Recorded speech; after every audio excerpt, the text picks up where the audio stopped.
In the ancient Egyptian myth, a prince fought 3 iron serpents at the bottom of the Nile, retrieved the most powerful book ever written, and read it. The gods killed his wife.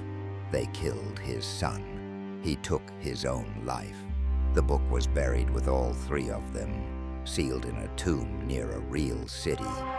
That story is 3,000 years old, and the myth never says the book was destroyed. What we're told about the Book of Thoth is that it's a myth, a fable about forbidden knowledge, the kind of story civilizations tell to discourage dangerous questions. But myths, especially Egyptian ones, don't appear from nothing. They encode something real. And in 2005, 2 Johns Hopkins scholars confirmed that something real exists. They published a 581-page academic edition of a text they formally identified as the ancient Egyptian Book of Thoth. It had been sitting, unrecognized, in museum collections for over a century, scattered across Berlin, Copenhagen, Florence, New Haven, Paris, and Vienna. 40 separate papyri. No one had connected the pieces. By the end of this video, you'll understand what the text actually contains, why the myth surrounding it is more specific than a fable should be, and why a discovery in Luxor in April 2025 quietly confirmed something about where these texts originally came from, and who was guarding them. Thoth was not a minor deity. He was the god of writing, knowledge, time, magic, and the judgment of souls. Every important act in Egyptian religious life had him present, recording the weighing of the heart, maintaining the celestial order, inventing hieroglyphs. When the other gods needed a decision, they consulted Thoth. That singular authority is what separates the Book of Thoth from every other sacred text. It wasn't a religious manual. It was described as the source, the origin point of all knowledge the gods themselves possessed. To read it wasn't to worship. It was to access the same knowledge as divine beings. The myth is preserved in a Ptolemaic-era Demotic papyrus, written around 300 BCE, but based on far older oral traditions. A prince named Neferkaptah learns that Thoth sealed the book inside nested iron, bronze, and wooden boxes, and cast them into the Nile near Koptos. Around the chest, 3 immortal iron serpents. Neferkaptah defeats the serpents and retrieves the book. He reads 2 spells. The first grants him the language of every animal on earth. The second allows him to perceive the gods themselves. Not to worship them, but to see them as they actually are.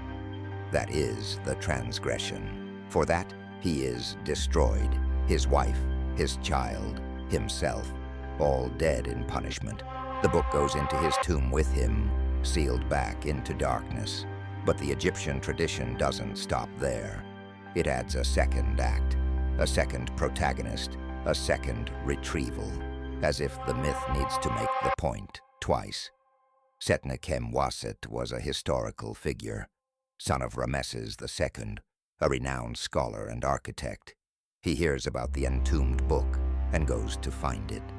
Inside the tomb, Neferkaptah's ghost warns him directly, do not take the book. He takes it anyway. Catastrophe follows. He returns it to the dead. 2 characters, 2 retrievals, 2 total destructions. The myth isn't saying the knowledge is unknowable. It's saying it has an exact cost.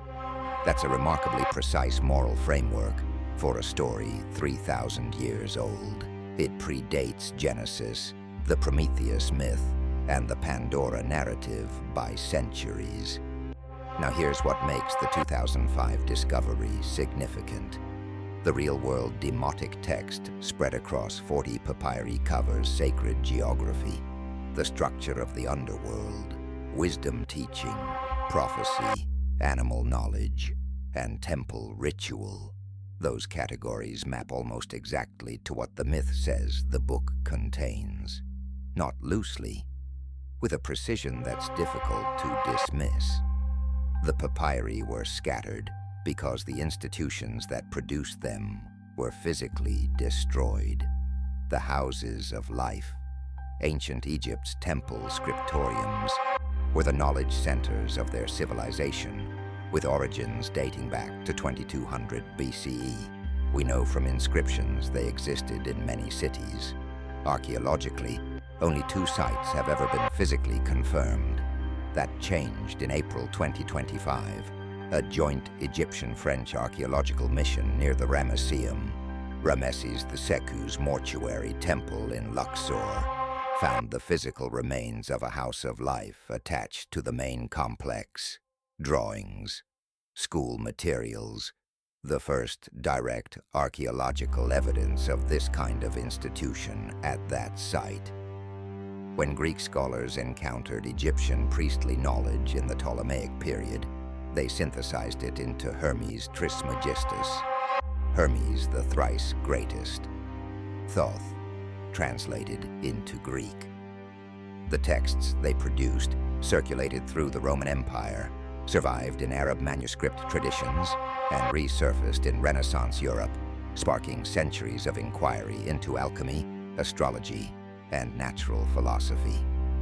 One detail almost nobody covers. The myth places the book at the bottom of the Nile near Coptos, a real location, modern Kift, Upper Egypt. Egyptologists have excavated there since 1893, multiple temples, multiple strata. The myth gives you a specific location, and the physical tomb of Neferkapta has never been found. The Nile has shifted. The silt is deep, but the myth says where. The Book of Thoth isn't hidden in the way we usually mean. Fragments of what scholars identify as the actual text exist right now in 6 museum collections. The myth never said it was destroyed. It said it was entombed with a dead king near a specific city on the Nile. That is not a metaphor. That is a location. Whether that means anything physical is a question archaeology hasn't fully answered. But the premise of the legend, that certain knowledge carries a cost, is woven into every civilization that followed. Whatever Thoth wrote, the Egyptians believed it was real enough to kill for, and real enough to bury. What do you think? Is the Book of Thoth a mythological construct? Or did the houses of life preserve something we're still piecing together? Let me know in the comments. If you want more investigations like this, subscribe. We go deep every week.